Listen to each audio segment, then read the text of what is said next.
And like I always say, thank you for taking a bet on yourself, right? I wake up every day, taking a bet on myself, just, believing what is possible. If we have followed conversations in the group, I think I mentioned that I've had one of the roughest week since I started, allocating capital to businesses, but it is what it is. And speaking of capital, right, I wanted to start here before, flowing into touching a bit on strategic boundaries, just adding my own 2 cents. And then we can now level set on the books that are being read.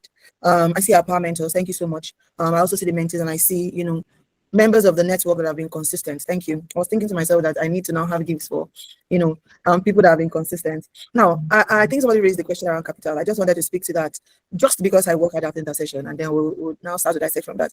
Capital is never the issue. There's an abundance of capital. And like Madam Juliana said, if 36 people on this call cannot give you capital, then we are failed as a collective, right? If you've been paying attention also to the group, you find that we've also mentioned that we are opening up and we're exposing people. I think that communication went out last night or yesterday, where we started seeing some business and we're like, how come this business at this scale, or that has the potential to scale, is here and just not being spotlighted, right? So capital is the easy part, right? It's the easy part because it can be raised, right? There's an abundance of capital. So let's not talk about capital. With the right business model, with the right idea, capital is abundance. What is abundance? What you need, right, is clarity. Clarity as to what you need capital for. Because without clarity, you're not able to even put your best foot forward if you are given the room to speak with an investor. But yeah, that's on that. And, if I'm to also layer a bit on what Madam Juliana said, I'm going to keep it short, recognizing that we have just 1 hour to go.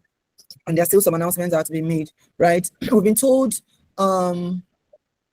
several things. Let me start there. We've been told as a woman, right, navigating social capital, business capital, the capital, all the nice nomenclature we have out there, right? I've come to realize by myself that a woman's power should not and is not measured by how much she takes on, right? It should not. Anytime when you call me a strong woman, Linda, I don't understand. I'm like, please. There was a time when you call me a strong woman, and I'm like, okay, so I have to, but nah, don't do it anymore, right? Don't call me a strong woman because I'm able to take up everything, right? I believe that the true strength or the true test of what a woman should be measured by is what she really refuses, right? How many things she's able to say no to. And hear me out, right? For a very long time, we've been sold this dangerous lie about ambition. And that is why when you talk about ambition, you are torn between two words. Men feel like when a woman talks about ambition, she is crossing a line that she should not even cross. Even women, when we talk about ambition, we risk fight, right? And then again, I like to talk from a lot of lived experience, right? I've been told personally that to be successful, I need to be everywhere. I need to do everything. I need to be accessible to everyone, right? You need to be everywhere. I remember sometime when I started out my founder's journey and I was speaking to a PR consultant, I said, well, you need to put yourself out there more. You need to now be everywhere. I'm like, okay. And for the longest, I did that and I burnt out because I don't think every room is your room. Every room is not your room. And she'll always let me know, or she'd always say that, okay, so you want to go on all the coffee dates that you get on LinkedIn. You know how LinkedIn people come and slide and say, let's have a virtual coffee. And I think Juliana hinted on that, right? Some of these virtual coffees are things that you are either being tasked with your thinking process. You are being asked to pretty much people throwing things your way, right? And I think it's maybe when we're talking about strategic boundaries and the act of saying an executive no, all of these things kept coming to mind. And I want us not to think about boundaries as a defensive wall or keeping people out. She hinted at that. Rather, if you ask me squarely, in the light of even structuring how much your 1 hour is now, right? Boundary should now become capital protection, right? Your time, your mental bandwidth, which is really important because that is straight into your mind. Your deep focus are your highest yielding assets. I work with assets. You know how they say stock is an asset, this is an asset. So I work with real assets, infrastructure. And working with infrastructure, I've also come to appreciate what it is as an asset and how long-term it can be. And transferring that to my personal life, I kind of consider myself as an asset, right? My mind is an asset. My mental bandwidth is an asset. My deep focus is an asset, right? So every time I say yes to something that does not align with my core mandate, I see it as embezzling my time and just picking the time deposit and energy deposits that should have gone into my future, right? And that's the way I see it, and that's the way I think, that's the correct way I think you should, look at it. And there's no best way to think about this than one case study that comes to mind, because at the end of the day, right, we're taking personal principles, we're also taking business principles. We have a lot of professionals on the call, and like it or not, we are finding our way. One of the core pillars on which the Zuri Circle is leaning today would be that if I had the kind of information that we're passing on here, or the kind of value that's being passed on here, I probably would not have struggled so much, right? Maybe I would have compressed time, but again, that is it's arguable because there's your time and then there's God's time. But if we are to layer, this as a business case, right, and how protecting your time, mental bandwidth, IP protection becomes capital protection, nothing comes to mind other than a man I really, really he's a man you love him, and you love to love him, you love to hate him. You shall find a way to love him, right? Because I think he has a mastermind, he has a mind of a genius. And that's Steve Jobs. Started a company. We all know the story of how he was kicked out. And during the time, I think this was about in 1997, during the time when he was kicked out, you found that because the visionary or the person with the vision is no longer there for some reason, the board stronged him, and he had a very opinionated personality, so it led to his leaving. They were churning out products upon products. If it's not the printer market today, it is the software market. It's not the different things, right? Pretty much, if I am to think through it, it's saying yes to every market impulse, and we have tendencies to do so, right? One say yes to every partnership, one say yes to everything that gives us key, one say yes to every speaking opportunity, every speaking engagement. Well, maybe when I continue to speak, you understand how to distill, right? Because Juliana said something that is really profound, right? As much as you want to protect your capital, you need to understand who you are to protect, what you're protecting, right? Wisdom is profitable to direct. As soon as he came back, the first thing he did was implementing a simple 2x2 grid, right? Everything that Apple was doing, he cut it short by 70%. So if you're doing printers, whatever, he cut it short by 70%. And he said it. He said he was going to say no to a whole lot of good ideas. Now people are going to come to you with good ideas. It does not. We're saying that protect your knowledge doesn't mean that people will not come to you with ideas, right? They are good ideas and they are great ideas, right? They are ideas that are destiny shapers. They are ideas that are just great, nice to have, right? Doesn't make it nonetheless good, right? But what he did, if you have to take a lesson from him, is that, cutting by 70%, whatever it is that he has focused on, and focused on, Apple and design. He's a design person. He's a design person and he's a marketing person. Simplicity is the highest form of sophistication, and we saw that play out in the iPhone.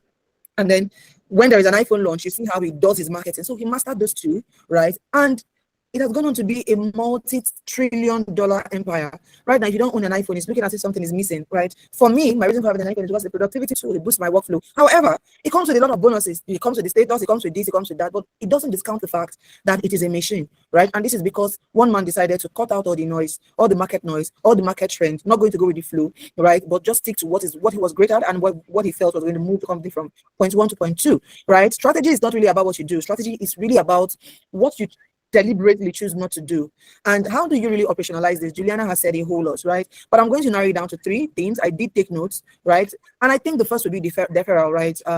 And she kind of said a lot on this, but I would say stop answering requests instantly, right? Especially when you don't have the right answers. When someone asks for your time or for your energy, your default response should be something like, thank you for thinking about me. And I do that a lot so that you are not left scarred, right? Let me review my operational commitments, maybe for the week, maybe for the quarter, maybe for the month, depending on my work schedule, right? And there's nothing stopping us from aspiring, right? Okay, Makiwa will say something. I'm sorry, I do a lot of this by bringing people's experience just to help crystallize where I'm going. She is a huge proponent of faking it until you make it. We know she has made it. Whether she faked it to make it, I do not know. But there are some people who don't have a PA that won't tell you, I'm going to let my PA handle this. However, again, I would say wisdom is profitable to direct. So rather than do that, right, you want to say, let me review what my commitments are, what my operational commitments are. I would typically say for the month, if it's something that is going to require a lot of my time. But you know what this has done? It has given me 48 hours to logically assess your request rather than emotionally reacting to it. Right? And as a business leader, you need to understand that passion and emotion can be separated. Another thing I would say is, access, right? Access not really mean presence. So you do not need to give people your physical presence to give them value. I do believe that we are dishing value on this call, like it or not.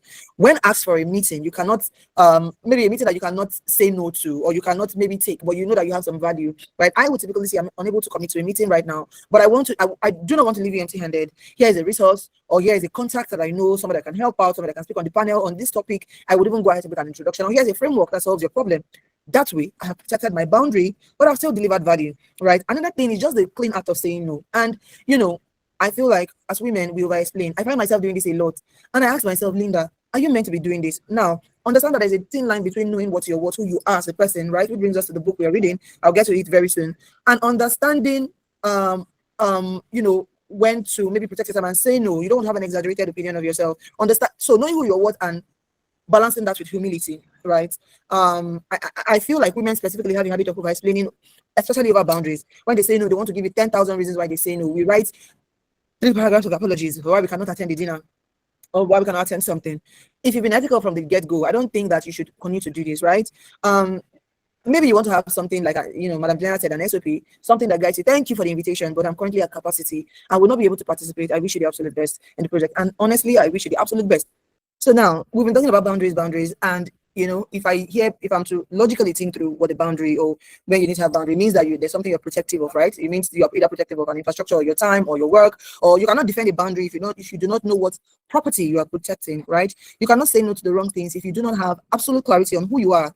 And that brings us perfectly to the work we are doing right now in our 90 days execution squad, which is, even leaning into the agenda now. We are currently reading our second book for this sprint. And this book is written by a woman whose operational excellence we have just witnessed firsthand when we went to visit her. Some pictures will be out, and a documentary on her journey, will be out very shortly. So please keep your notifications on. This would be released on YouTube, but you'll be notified as well. And this is no other person than Madam Dr. Temitope Mayigu, the founder of Avila Natural. She's a dear friend, right? And over the past 2 weeks, we've moved past the introduction. We read chapter 1, and chapter 1 forced us into the trenches of deep work, right? And this is for people who had read the book. Let me just turn on my video really quickly. For people who do not have the book, you could pretty much look for this book. This is the book. Oh, okay. I think because of the backdrop, maybe we'll snap it and send it, but that's the book. Turn off my video again. So she, crossed into the deep trench of work to challenge ourselves to actually figuring out who we are, right, at our absolute core. And we didn't just look in the mirror. We did a 360-degree audit. I did a 360-degree audit because we asked the people around us how they experience us. And that was the mandate, right? Who are we as people? Who are you as a person, right? What do you identify with? I had a few people who came to say, oh, so my name is so and so, and I'm a business operator at academic excellence. And I'm saying, please, that is not who you are at your very core. Who you are at your core is explaining who you are as a person. If you stand before your maker, your God, the source higher than you, and you're asked the question who you are, stripped of all your earthly designations, who do you say you are? We did that work, and if you've not done that, right, I think this is your call, and this is for people who are dropped off the that are not on track with the book. So maybe you want to also sit with this, presents an opportunity for you to sit with some of these questions, understanding who you are as a core, at your core, not who your husband say you are, not who your friends say you are, who you are. That is the deep inner work that we share you from, right? If I ask us to unmute our mic now and say who you are, like Lisa, unmute your mic and tell me who you are. She's pretty much going to tell me how she's a married woman and has kids and now works somewhere. And no, that's not who you are. We got down to our absolute core, right? We didn't just look into the mirror. We did 360, like I said, and that is really terrifying work, but it is necessary, right? Asking people to tell you how they experience you. Somebody gave me feedback at work, and I'm going to say this so it balances it, right? They gave me a feedback at work. This is somebody who, just by order of, they say time and chance happen it, right? That is this time and chance happen it, or you are privileged to be in that position. I clawed my way through to get the position I have been, right? So you have an advantage to be ahead of me by one grade or by one cadre, and then you're going to give me a feedback, and you give a feedback based on who you are. It doesn't discount that he's an exceptional leader, right? It doesn't discount that fact. But I was mature enough to know that, you see, how you experience me also. Yeah, okay, I'll take note of that. Okay, so I've just been prompted that the whole session will end by 1, so I'll aim to finish this in the next 15 minutes. How you experience me matters to me, right? Now, how he experienced me was true until it was not true anymore, right? So you need to understand who you are, then ask people how they experience you, right? Now, this was an appraisal feedback session, right? And I did give him my comments. I respect, because the work thing, and permit me to use that, as an illustration. Oh, I appreciate your feedback. It's going to help me grow. I'm going to grow from this. I'm going to learn from this. I understand that this is how you experience me, right? And I respect it. I appreciate it. It just means that we need to now go back to work, because how you experience me is not what it is really, right? We need to level set. And now, I say, oh, why not let us restart the clock? I was a mature person. I was a bigger person. I'd grown to be that person. Now, because I've done the inner work, right? Now we ask people to, part of the work was asking people how they experience you. And sometimes, trust me, you're not ready for some of the feedback that I'll be giving to you, right? You are not ready. And if you're not ready for it, don't bother asking. We took raw data. Usually said it's a brutal execution. So yeah, I'm only need to say that we took raw data. We evaluated who we are as business operators, because at the end of the day, who you are as a person, how people experience you translates to how you show up as a consolidated whole, right? Showing up for your business. We actually began consolidating it into who we must become as business leaders, built for the future. If you look at the economic trends, both macro and micro, right, coming our way, artificial intelligence will soon, not even will soon, is commoditizing basic tasks, right? You have algorithm will write copies. You have AI, what's it called? AI building business financial models. Marvelous, if you're on this call, you understand what I mean, right? Somebody reached out to me yesterday, or rather, right, the opportunity was that you need to understand financial models enough to be able to correct an AI. And I'm like, really? And this is what you want me to do, right? Understand this financial model to a point. I'm struggling for my life, driving this building this, structuring the deals, and then writing the financial models and ensuring that I don't tank an entire $200 million deal, and you're telling me on top of that to still teach the machine how to think, machine that should be depending on. But I think you point out where we are going, right? AI is doing everything. So what now becomes your competitive advantage in the future, right? For me, your competitive advantage is your sovereign identity. It's your unique, unreplicable essence. When you operate from a point of truly knowing who you are, right? No market shift can uproot you. You're just pretty much playing to your talent and adding what's it called, technology to it. And that's, I'll leave it at that, right? I'm going to sit into the third chapter, right? Because I know we are pressed for time, which was she spoke about the vision, right? And I went a bit further to say it's not just the vision, it's also I took from it the law of timing, right? She opened this book by saying, she opened the chapter rather by saying, and it's a popular quote by Joel A. Baker. She said, no, I think that's Baker, Barker. Vision without action is merely a dream. Action without vision just passes the time. Vision without action, vision with action can change the world. And what does that say really? Vision is not a mood board. Vision is not a compass. It is the internal gyroscope that keeps you moving north when the market, your family, your friends, everybody is moving south. There was a JD that was put out yesterday on a consultant role, and he said you need to be able to see yellow when the whole world is seeing blue, right? And that is the mind of a master visionary, somebody who understands macros and micros, right? And Dr. Mayegun linked her vision for Avila to something profoundly deep. We talk about spirituality, and I think this book kind of embodies spirituality at a very deep level. She spoke about, being complete, and, not just being complete in the will of, she thinks she was incomplete accordance of God's will. She talked about being complete in complete obedience to her inner man. Now, we all have that one thing, that one compass. So people call it the Holy Spirit, or people call it intuition. We all have that one inner man, right? The understanding that something completely higher than ourselves regulates us, right? And that's the understanding she applied. That understanding that something completely higher than herself was at play. There was a time when I took on a role and me, I just need different cues to let me just cue me into. I know that, okay, this is for me. I tell God, this looks like too big a shoe to fill, but I know that this opportunity, you have prepared me for this season, and the lessons of this season help me understand it. I'm going into this. There are sometimes I enter into a strategy room and I am dazed at the people that are there, dazed at the strategy I'm seeing on, and I'm like munching and saying to my sister that, my God, I don't die. What if they ask me to say something? I have not a clue, right, what these people are saying. But it also, there was one such day, I stumbled on Ibuku and Woshika's post on Instagram. And she was like, don't even think that you are in a room that you're not prepared for. Don't think that it was just, you just stumbled on there. There's a reason why you are in that room. And if you are struggling, then you must ask God for clarity why he has put you in that room, the lessons of that, to take out from that room. And that is understanding that there is something higher than you that is regulating you, right? In my role as CEO at Africa, and I held that role for about 3 years. Everybody has been coming to launch a product that refused to launch. Indians, it was outsourced to Indians to build up a tech product. And the Indians are the best at this. So when they called me, headhunted for that role, I'm like, okay, so what am I actually coming to do that the Indians that are the tech geniuses cannot do? They have a CTO. You just had a CTO. Why do you think a CEO can make magic? And again, that's inner man, that inner intuition. Right? I landed there. We did the PRD, and guess what? I resumed my role in December. We took that product to market in April. That product, and this was in December of 2023. We took that product into the market April of 2024. That product idea, they started building it from 2018.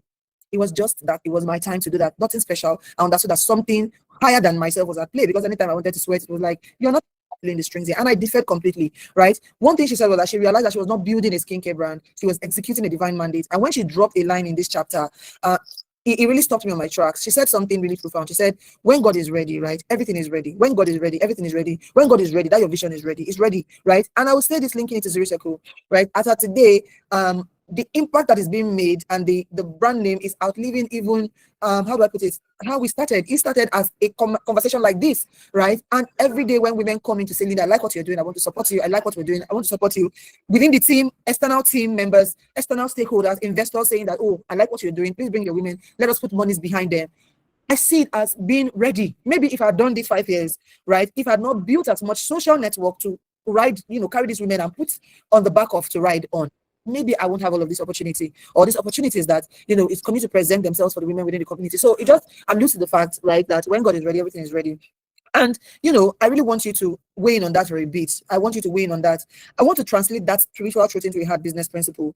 When God is ready, right, everything is ready. In my mind and in my head, the ultimate expression of what that means would be the law of timing and market readiness, right? I've done some good work in venture architecture, and we call this achieving product market fit. You can have the greatest product in the world, but if the market is not ready, you will bleed capital, right? If you take a look back at the early 2000s, there's a company called Webvan. They tried to launch a massive grocery delivery business. They raised money, right? They raised about $800 million in capital, which is why I tell you that capital can be raised, not the problem. They built, massive infrastructure in warehouses. They went specially and spectacularly bankrupt. You know why? The vision was right, but the timing was wrong.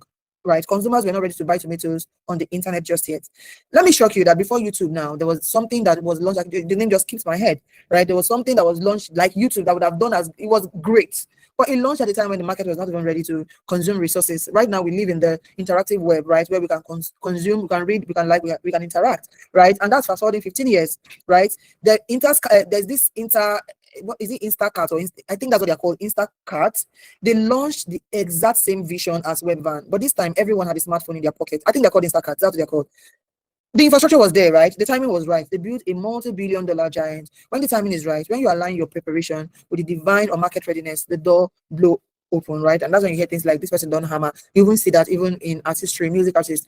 If you come up with a sound that the world is not ready with, you're pretty much on your own, right? You want to be unique. Thames struggled a bit until she now started going mainstream, right? Thames has her own sound. Right now she has, is it Thames? I've been in Thames. Right now she now blends it with what's it called? Her sound with the universality that we understand Afrobeats to be, right? So to blow, right, timing has to be accurate. If you notice, Dr. Michael did not just sit and wait for the timing to be right, right? Why she was, she built the capacity, she built social network, she built her relationship with her inner man, right?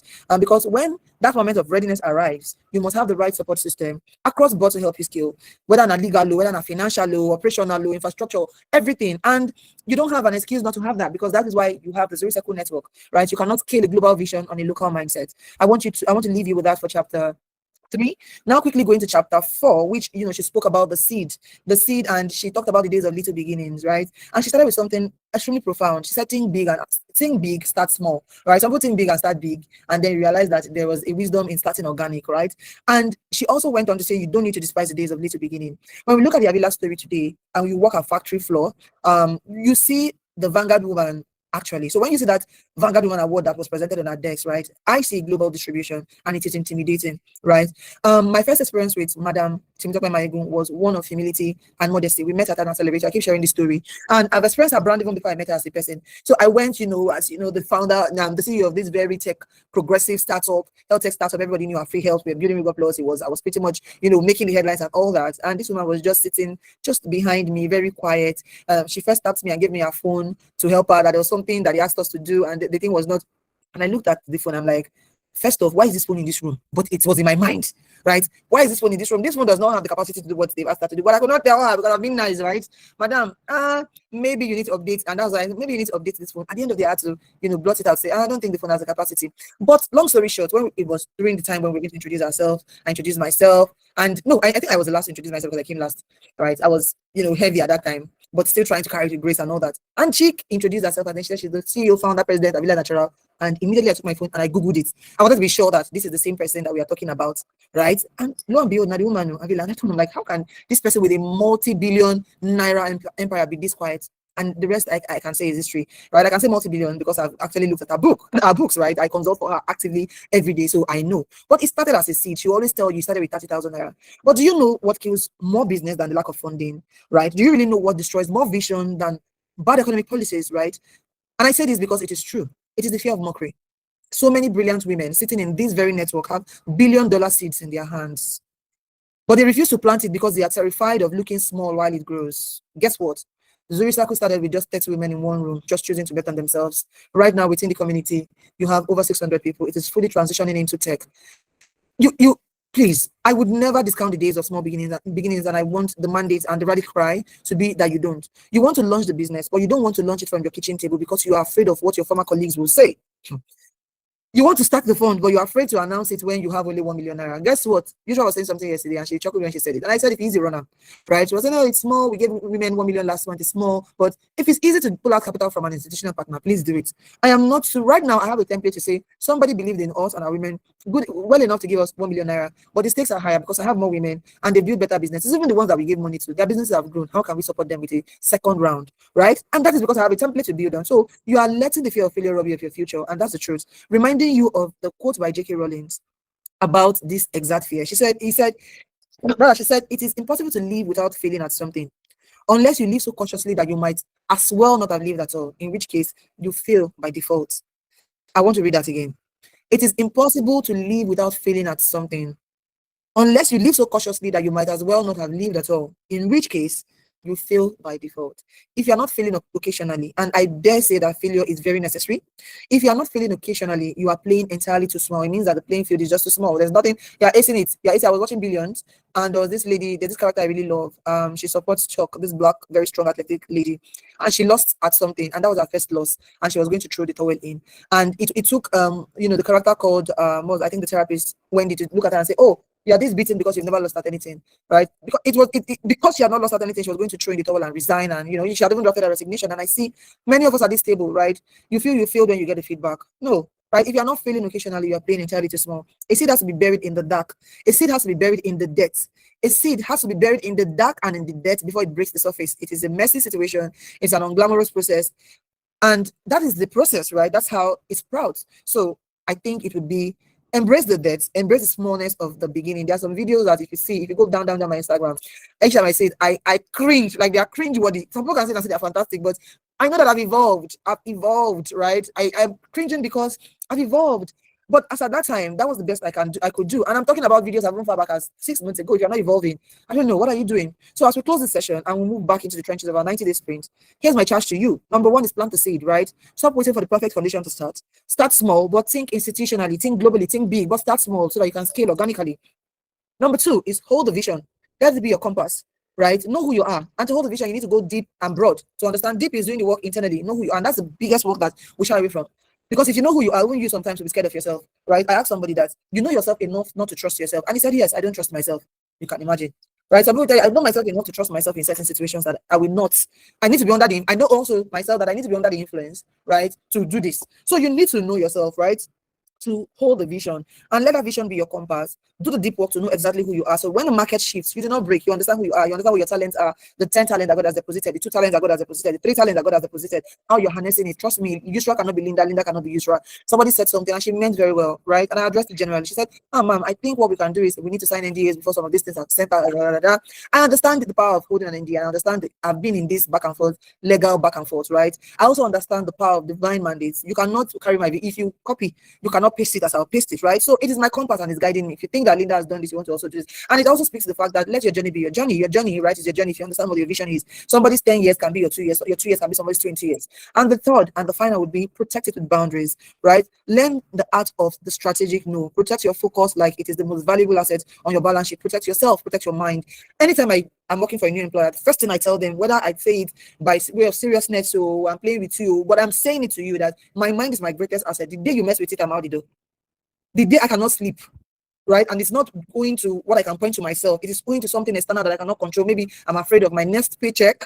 I would dust my resume and start looking for a job. You can't do that, right? So when you know who you are, when you honor your little beginnings, and when you ruthlessly protect your time, you stop being just a participant in the economy. You become an architect of it. And I would say, let's get back to work. And thank you. The homework for the 90-day cycle, I'm going to drop it in the on the squad. We are taking Avila as a case study. We are going to be using, how in business school, and I did tell you that 90-day squad was a mini MBA. If after 90 days you don't come out with refined thinking, then I must have failed at something, right? This is why I'm not really particular about dragging people into the room. You need to want to do it. You need to want to do it, right? I understand that life can get busy, but you need to commit to it.